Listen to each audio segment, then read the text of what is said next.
So sa sa bagong vlog ni Miss Maharlika ngayon na umaabot na ng 100,000 after 7 hours of live streaming and yung likes 11K, 'di ba? Lumalaki ang channel ni Miss Maharlika. And ito yung sabi ko nga by far pinakamatinding pasabog niya laban kay PBBM. Na si PBBM pala ay nasa narco list ni Pangulong Duterte. Noong 2017 onwards, kalakaran ng war on drugs ni Pangulong Duterte, ang daing nasagasa ang mga prominenteng tao. Sabi ko nga, napakulong si De Lima.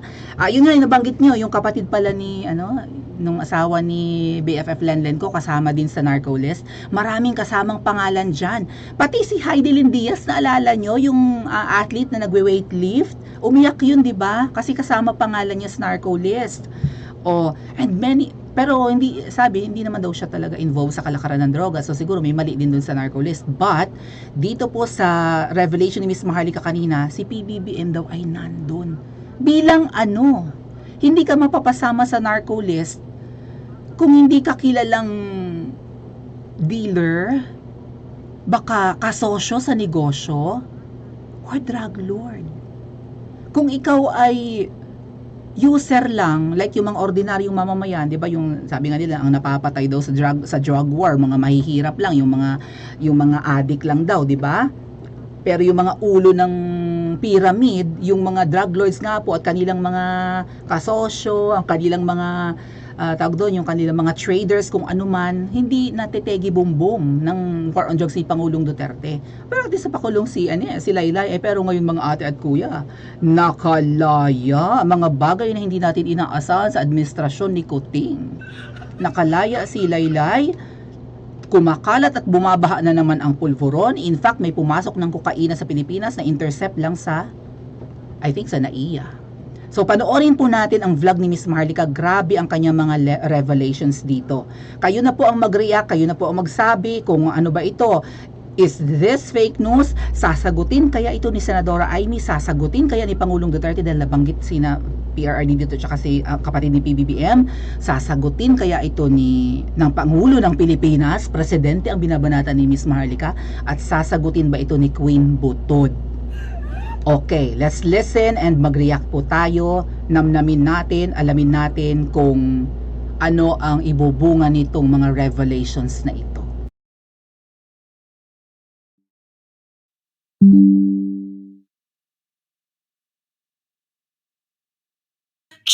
Lisa, tagos yan sa kipay mo. Alright. 2017, ayon sa Puting Ahas, ay kasama pala ang walang iba kundi si Kuting ng Norte sa narco list.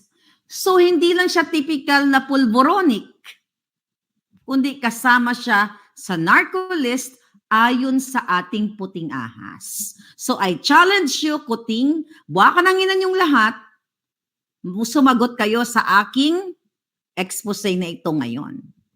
At anong nangyari, mga kababayan? Nakiusap pala, lumuhod, nagmanikluhod si Senator Amy, okay, sa Duterte administration na wag isama yung kapatid niya. At ito ay, kakausapin niya, ayusin niya na umalis sa ganong bisyo, sa ganong klaseng kamunduhan, yung may kasabwat siya, may protector, you know what I mean? So yun pala ang chika boom boom dyan, mga kababayan. Kaya naman pala, for the first, second, inaugural, what do you call it? State of the Nation address niya, wala siyang binabanggit tungkol sa droga. Bakit mo nga naman kakalabanin ang sarili mo? Kung maliban sa user, ikaw ay protector pa. And I hope Pangulong Duterte lumabas mismo sa bibig ni Pangulong Duterte. So ako po wala akong kinalaman dito. Inosente ako. Okay? Wala akong kasalanan. Ako ay walang kamuwang-muwang. Okay? Kunyari, kapapanganak ko pa lang. So nagsisimula pa lang ako magsalita. It just so happen, yung salitang yun, nanggaling yun sa mga tao mismo na naka-witness ng pangyayari. Okay? So ngayon, mga kababayan, ang nangyayari ngayon, di ba, nakiusap naaayusin nila itong pagiging involved ni Kuting sa polboron. Pero tuloy-tuloy dahil, mga kababayan, nung time di ba na 2016 election, okay? Natalo si Kuting. Maliban doon sa manikluhod si Amy, ay si Kuting ay talagang down na down, kaya nagpulboronic ever. Nagpulboronic talaga siya ng bonggang-bongga. At ang sabi ni Pangulong Duterte, okay, Pangulong Duterte ha, itama mo ako kung mali ako dito, okay? Ayon sa aking puting ahas, sabi ni Pangulong Duterte kay Senator Amy, parang hindi eksakto ganito yung pagkasabi, pero ito yung konteksto ng kanang mensahe. Ayusin mo yung kapatid mo, okay? Dapat marunong siyang humarap ng defeat or challenge sa buhay niya. Paano siya magiging effective leader, which is hindi siya leader, kung hindi niya kayang harapin ang pagkatalo. Actually, hinarap niya. Kaya siya nag-electoral protest. Smartmatic, labanan natin. Sabi niya, ang Smartmatic, alam mo, Marley ka, di ba? Mga ganun mga interview ko sa kanya. Ang Smartmatic, nandiyan sa Pilipinas, hindi para magbenta ng mga automated election, kundi magbenta ng dayaan. Coming from Kuting. Pero again, after niyang manalo, wala na kasi lingid sa ating kalaman, based sa signed affidavit ni Attorney Glenn Chong, nakipagsabwatan pala sila at ang asawa niya. Okay, balik tayo kay Kuting. Okay? So yun yung chika boom boom ng aking puting ahas. Alright? Na hindi kayang harapin ni Kuting kasi ineffective. Talagang incompetent siyang leader dahil mga palangga, pag si Kuting ay inabot ng tamad, magkukulong sa kwarto, magmumukmok, at walang sino mang makakapagpalabas sa kanya kapag hindi na siya ready. It's the same thing ng ginawa ni Kuting noong bombing and lindol sa Surigao. Ito recently lang, December 2 and December 3 event.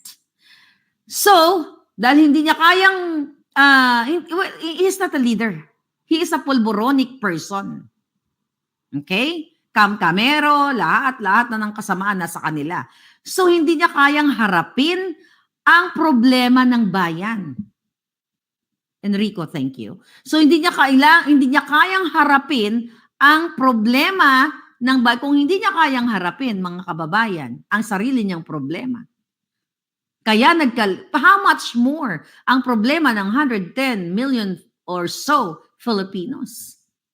Kung hindi niya kayang bumangon sa sarili niya dahil lugmok siya sa pulburon, paano niya pababangunin ang taong bayan? Yan ang tagline niya, di ba? Sama-sama tayong babangon muli. Ang pinabangon ng mga hinayupak, ang mga smuggler, ang mga pulboronic. The reason why, mga kababayan, ngayon pinagtagni-tagni ko na based doon sa mga statement ng ating puting ahas. Kaya naman pala, kasama nila balikan natin to. Kasi yung mga kakilala pa lang sa akin, baka na-miss nyo to. Okay, kaya naman pala, yan si Mark Sayarot na nahulihan ng 2 tonelada, okay, na-intercept yung kanilang mga epektos papuntang Australia, mga kababayan. Ano palang, pulburon palang pinag-uusapan natin dito, ha? So yan, okay, yan si Mark Sayarot ay kasama nila sa kanilang state visit.